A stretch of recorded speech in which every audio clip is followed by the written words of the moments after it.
오늘 우리에게 주시는 하나님의 말씀은 로마서 3장 23절에서 28절까지의 말씀입니다. 신약 성경 243면에 있습니다. 다 찾으신 줄 알고 제가 봉독하겠습니다. 모든 사람이 죄를 범하였음에 하나님의 영광에 이르지 못하더니 그리스도 예수 안에 있는 속량으로 말미암아 하나님의 은혜로 값없이 의롭다 하심을 얻은 자 되었느니라. 이 예수를 하나님이 그의 피로써 믿음으로 말미암는 화목 제물로 세우셨으니 이는 하나님께서 길이 참으시는 중에 전에 지은 죄를 간과하심으로 자기의 의로우심을 나타내려 하심이니 곧 이때에 자기의 의로우심을 나타내사 자기도 의로우시며 또한 예수 믿는 자를 의롭다 하려 하심이라. 그런즉 자랑할 때가 어디냐? 있을 수가 없느니라. 무슨 법으로냐? 행위로냐? 아니라 오직 믿음의 법으로니라. 그러므로 사람이 의롭다 하심을 얻은 것은 율법의 행위에 있지 않고 믿음으로 되는 줄 우리가 인정하노라. 아멘.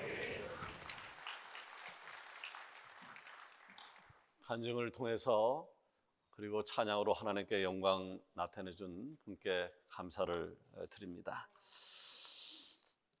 인류의 역사를 보게 되어지면 수많은 사람들의 이름이 남아 있습니다. 그 사람들은 이미 세상에 존재하지 않지만 그들의 위대한 발자취들은 오늘 사는 우리에게 삶의 지침이 되고 또 우리의 마음을 감동케 해줍니다. 그런 사람을 우리는 위인이다라고 부르고 있습니다.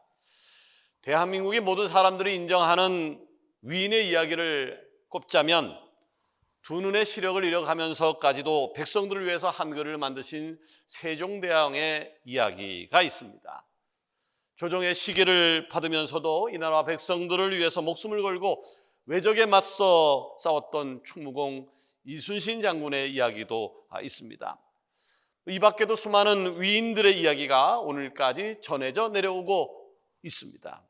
저들의 인생은 이미 한참 전에 끝이 났지만 그들이 살았던 삶은 하나의 정신이 되어서 지금까지도 우리들에게 커다란 영향력을 미치고 있는 것이죠. 자, 그런데요, 역사학자들에 의하면 위인들의 전기는 다소 드라마틱한 요소들이 가미되어져 있다라고 하는 것입니다. 이유는 저들의 삶을 더 극적으로, 더 감동적으로 표현해야 했기 때문이고, 그래야 사람들 속에 길이길이 남을 수 있기 때문입니다.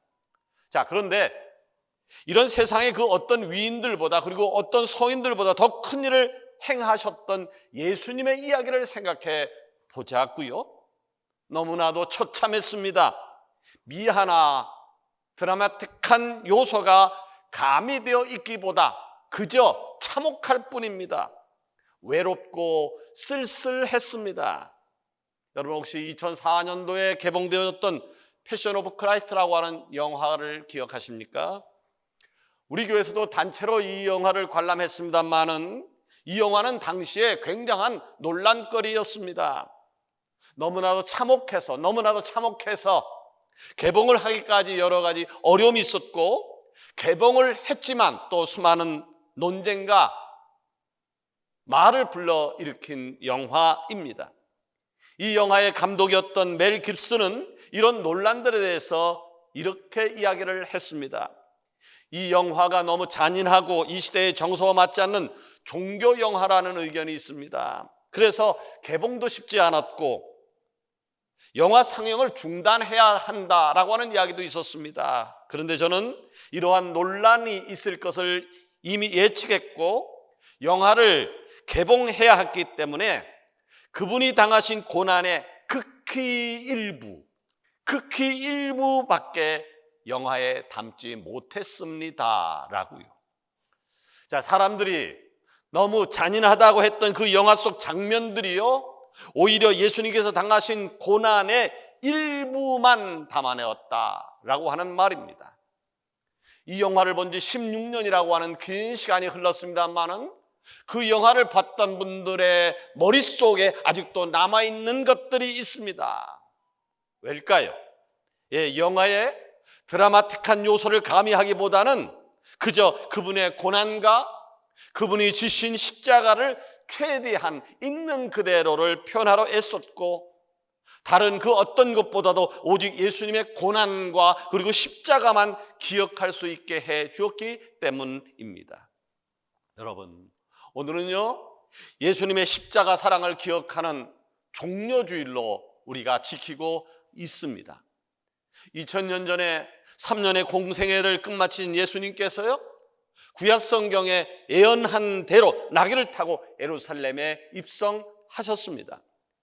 이에 함께 예루살렘에 입성한 제자들도, 그리고 예루살렘에 있었던 수많은 사람들이 종려나무 가지를 흔들면서, 그리고 자신들이 입었던 겉옷을 펴서 예수님을 환영했습니다. 그리고 소리쳤습니다. 호산나, 호산나, 우리를 구원해 주십시오, 우리를 살려 주십시오. 백성들은요, 호산나, 호산나를 외치면서 너무나도 행복해했습니다. 드디어 우리가 이 지긋지긋한 로마로부터 자유로워지겠구나, 드디어 가난에서 해방되겠구나, 다시 다윗 왕 때처럼 찬란한 시온의 대로가 펼쳐지겠구나, 살았다, 이제 살았다. 백성들만 그렇게 소리쳤던 건 아닙니다. 제자들 역시 그러했습니다. 예수님께서 왕으로 통치하는 나라가 되어지면 내가 총리가 되겠구나, 내가 장관이 되겠구나. 백성들도 제자들도 들떠 있었습니다. 이렇게 메시아의 등장에 모두가 행복했던 것이죠. 그런데 축제 같았던 이때의 주인공이었던 예수님은 마냥 기쁠 수가 없었습니다. 예수님께서 예루살렘으로 입성하신 이유는 저들의 기대와는 달리 십자가에 못 박혀 죽기 위함이었기 때문이었습니다. 사랑하는 여러분, 여러분들이 생각하는 예수님은 어떤 분입니까? 여러분이 의지하는 예수님은 어떤 분입니까? 어떤 마음으로 지금 이 예배 시간에 참여하고 계십니까? 가난으로부터 해방시켜 주실 예수님, 인생에 찾아오는 고난과 고통의 문제를 해결해 주실 예수님, 나를 성공시켜 주실 예수님, 나에게 건강을 주실 예수님, 예, 하나도 틀리지 않습니다. 다 맞습니다. 그러나 과연 예수님이 하늘 보좌를 버리고 이 땅에 오신 이유가 고작 이런 것들에 국한되는 것일까요? 그렇지 않습니다. 오늘 종려주의를 맞이해서 예수님께서 이 땅에 왜 오셨는가에 대한 이유를 살펴보고자 하는데, 십자가를 생각하면서 주님의 사랑과 희생을 기억할 수 있는 축복의 시간이 되기를 원합니다.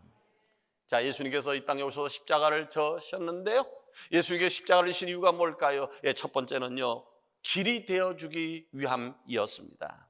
여러분, 우리가 인생을 살다 보니까요, 삶에 위기가 찾아옵니다. 위기가 찾아옵니다. 이 위기가 찾아왔을 때 무슨 생각을 하십니까? 가난, 실패, 분쟁, 건강의 문제, 이런 것 때문에 위기가 왔다, 고난이 왔다라고 생각할 겁니다. 지금 우리가 코로나19로 인해서 여러 가지 어려움을 겪으니까 전염병, 그로 인해 가중된 각가지 질병의 문제, 경제 위기, 교회 탄압 같은 것을 우리는 위기다라고 생각할 것입니다. 그런데 우리에게 직면한 가장 큰 위기는 무엇일까요? 가장 큰 위기는요, 길을 잃어버렸다는 거예요. 방향을 잡지 못했다라고 하는 거예요. 코로나19 사태를 비롯한 여러 가지 문제가 있습니다만은 이 문제가 영원할 것 같습니까? 내년에도 5년 후에도 10년 후에도 이 코로나19 사태가 계속 진행될 것 같습니까? 아닙니다. 이 문제는 어려움이 있지만 아마 조금 지나면 진정될 것이고, 우리가 여러 고난을 뚫고 여기까지 왔던 것처럼 코로나19도 극복하게 될 것입니다. 그러나 코로나19는 극복이 되겠지만 우리가 가던 길을 잃어버렸다면, 방향을 잘못 정했다라고 하면,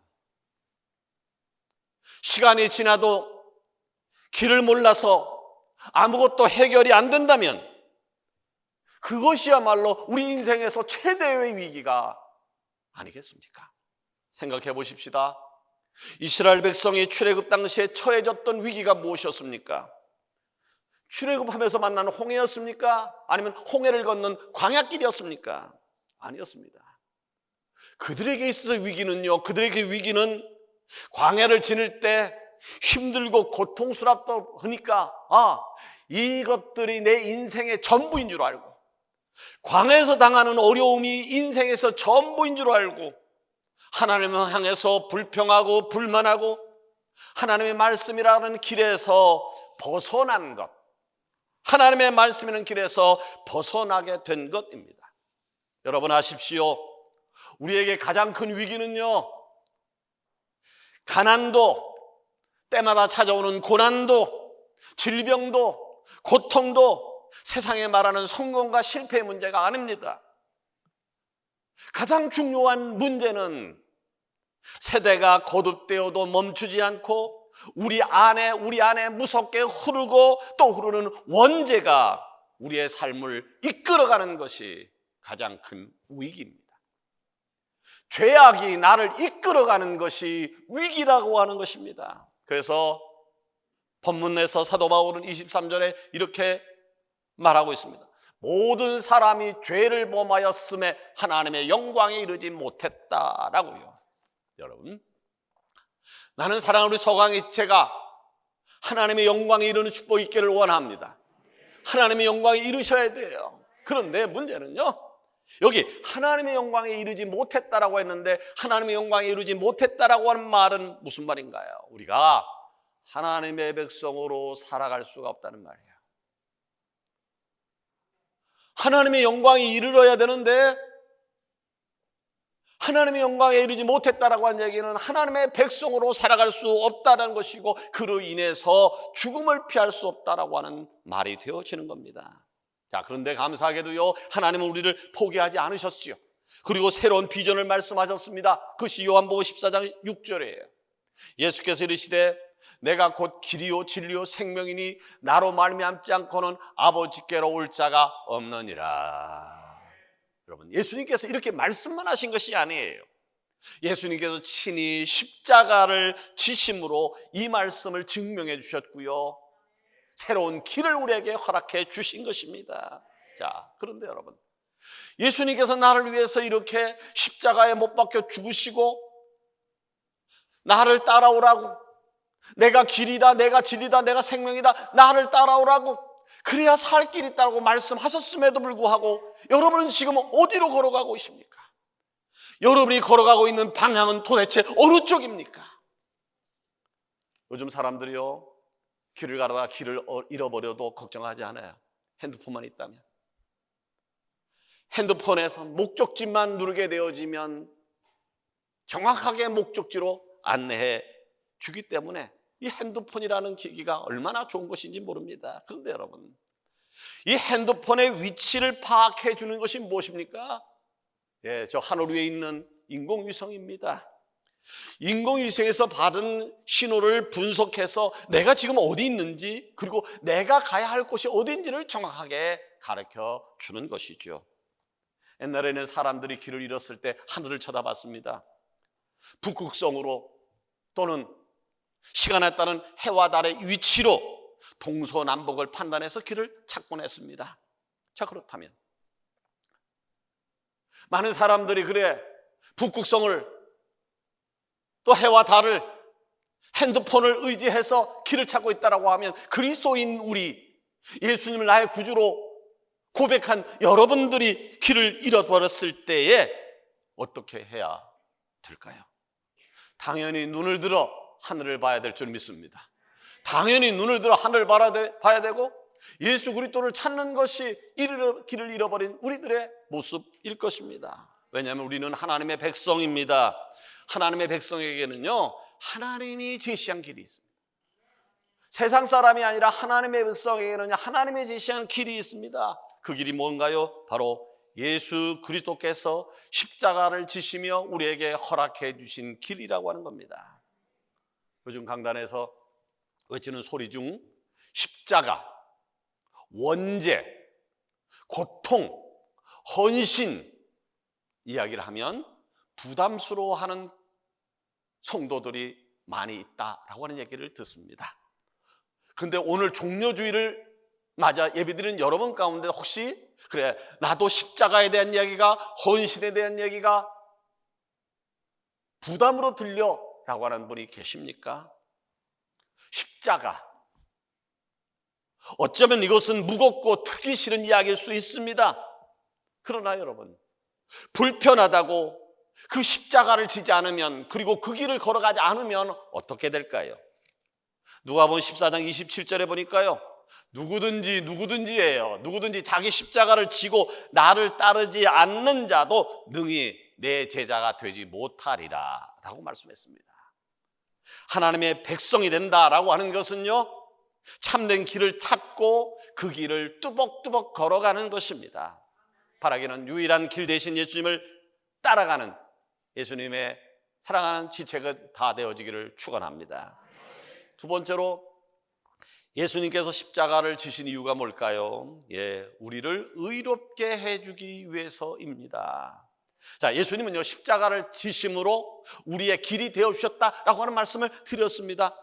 그리고 예수님은요, 믿는 자들의 죄를 깨끗이 씻어주시고 의롭다 인정을 해 주셨습니다. 자, 그런데 우리가 값없이 얻게 된 은혜를 잘못 이해할 때가 있습니다. 값없이 얻는다고 해서 은혜가 가치 없는 줄 알아요. 싸구려 은혜인 줄 알아요. 아니에요. 옛날에 한 선교사가 어떤 마을에 들어갔는데요, 청어장수가 청어를 팔고 있었습니다. 싱싱하고 물 좋은 청어 사려 외쳤습니다. 선교사가 청어장수에게 물었습니다. 청어 한 마리에 얼마입니까? 한 마리에 한 냥입니다. 청어가 굉장히 귀한 생선이었기 때문에 꽤나 비싼 가격에 거래되고 있었던 것이죠. 선교사는요, 27냥을 내고 27마리를 샀습니다. 그리고 선교사가 청어장수에게 이런 말을 합니다. 나는 2마리만 필요합니다. 나머지 25마리는 청어를 먹고 싶은데 돈이 없는 사람들에게 나눠주시기를 바랍니다. 청어장수는요, 자기가 갖고 있던 청어를 이 선교사가 다 돈을 지불했다는 것 때문에 너무나도 기쁜 나머지 동네 사람을 향해서 외치기 시작했습니다. 물 좋고 싱싱한 청어가 있습니다. 청어가 먹고 싶은 사람 다 오십시오. 선착순 25명 공짜입니다. 외쳤습니다. 그럼에도 불구하고 그 누구도 청어를 가져갈 생각을 하지 않았습니다. 그렇게 귀한 청어를 공짜로 그는 장사꾼은 아마 사기꾼일 것이다라는 생각이 들었던 것이지요. 여러분, 하나님의 은혜로 구원받았음을 믿으십니까? 하나님의 은혜로 구원받았음을 믿으십니까? 자, 우리가 하나님의 은혜로 값없이 받았지만 결코 이 은혜가 값싼 것이 아니다라고 하는 이야기입니다. 미국의 작가 필립 얀시는 이 은혜에 대해서 이렇게 이야기를 했습니다. 하나님의 은혜는 거저이다. 그 이유는 그분께서 친히 그 값을 대신 지불해 주셨기 때문이다. 여러분, 영원한 생명을 값없이 받았다고 해서 값싼 것이 아닙니다. 그 은혜가 공짜인 이유는 예수님이 십자가의 고통을 통해서 우리에게 주온 것이기 때문입니다. 바라기는 이 세상을 살아가는 동안 십자가를 꽉 붙들고 우리를 의롭다 하시고 우리를 자녀 삼으신 하나님의 은혜에 마땅히 감사할 줄 아는 서강의 지체가 되기를 원합니다. 세 번째로, 예수님께서 십자가를 지신 이유가 뭘까요? 믿음으로 우리를 구원받게 하기 위함이었습니다. 자, 예수님께서 예루살렘에 입성하셨을 때 제자들의 모습이 어땠나요? 내가 이만큼 예수님을 따라다녔으니, 내가 이만큼 충성했으니 예수님께서 왕이 되시는 나라에서 큰 권세를 누릴 거야. 이제 힘든 삶에서 해방해야 될 거야. 지금 제자들은요, 들떠 있었습니다. 자, 그런데 제자들이 예상과는 달리 로마와 세상을 평정하고 왕으로 등극하실 줄 알았던 예수님은 예루살렘에 올라가셔서 가장 참혹한 십자가 형벌을 받으셨습니다. 결국은 예루살렘 입성 이후에 자신들이 생각했던 것과는 다른 모습과 행보를 보이셨던 예수님을 가룟 유다는 은 30냥에 팔아먹었던 것이고, 다른 제자들은 두려움과 실망 속에서 뿔뿔이 흩어져 버렸던 것이죠. 자, 지금 제자들은요, 3년 동안 예수님과 동고동락하고 다른 사람은 다 주를 부인할지라도 나만은 부인하지 않겠다고 외쳤던 그들이 흔들리고 있습니다. 흔들렸습니다. 왜 흔들렸을까요? 저들은 세상의 가치를 따라, 세상의 기준에 따라, 세상의 여론에 따라 예수님을 따라다녔던 거죠. 헛된 영광을 바라봤던 것이죠. 근데 십자가를 지는 예수님을 보는 순간 실망한 것이고 이에 배신하고 모두 떠나버렸습니다. 자, 그렇다면 여러분, 오늘 우리의 모습을 한번 돌아보자고요. 우리의 모습을 돌아보자고요. 무엇인가 소원한 것이 있을 때 신앙생활을 열심히 합니다. 각종 예배에 다 참석하고 목장 모임도 부서활동도 기간도 헌신도 헌금도 다 열심히 합니다. 자기 열심히 하는 신앙생활을 스스로 볼 때에 믿음이 좋은 것처럼 보이고 스스로의 믿음에 뿌듯하기도 했습니다. 그런데 마음에 소원한 기도 제목이 이루어지지 않았을 때의 모습이 어땠나요? 폭탄이 내 앞에 떨어졌을 때 어떻나요? 코로나19라고 하는 대형 폭탄이 내 앞에 떨어졌을 때 우리의 신앙의 모습이 어땠는가라고 하는 거예요. 흔들리지 않았나요? 마구마구 흔들리지 않았나요? 거센 태풍이 불어오는 것처럼 흔들리지 않았나요? 지난주에 저는 코로나19 때문에 흔들리는 직분자들의 모습을 보면서 참 안타깝다 라는 생각을 이야기한 적이 있습니다. 폭탄에 흔들리다 보니까 실족합니다. 그들의 삶의 모습을 보게 되어진 모든 것이 스톱입니다. 모든 것이 스톱입니다. 왜 그렇게 헌신하고 열심을 내던 사람들이 흔들린 것일까요? 예배를 목숨처럼 여겼던 사람들이 왜 흔들린 것일까요? 언제는 주를 위해 살겠다고 간증하던 사람들이 왜 흔들린 것일까요? 예수님에 관하여 오해했기 때문입니다. 예수님에 대해서 오해했기 때문입니다. 여러분, 예수님은 고작 우리에게 이 땅에서의 부귀 영화를 주시게 오셨다고 생각하십니까? 아닙니다. 이 땅에서의 부귀 영화는 지나가는 형적입니다. 예수님의 십자가 사건은 우리에게 영원한 생명을 주시기 위함입니다. 바로 그것이 정답입니다. 그 27절에 사도 바울은 이렇게 이야기를 합니다. 그런즉 자랑할 데가 어디냐? 있을 수가 없느니라. 무슨 법으로냐? 행위로냐? 아니라 오직 믿음의 법으로니라. 그러므로 사람이 의롭다 하심을 얻는 것은 율법의 행위에 있지 않고 믿음으로 되는 줄 우리가 인정하노라. 미국의 부흥사였던 무디가 한 말이 요새는 너무 실감나게 들리고 있습니다. 이런 얘기를 했어요. 그대 자신을 믿어보라. 그대는 실망할 때가 있을 것이다. 친구를 믿어봐라. 어느 날 그들은 죽거나 그렇지 않으면 그대와 헤어질 것이다. 그대의 명성을 믿어봐라. 어느 때 해방하는 혀가 그것을 뒤집어 엎을 것이다. 그러나 그리스도를 믿어봐라. 그대는 현세와 내세에 후회함이 없을 것이다. 말씀했습니다.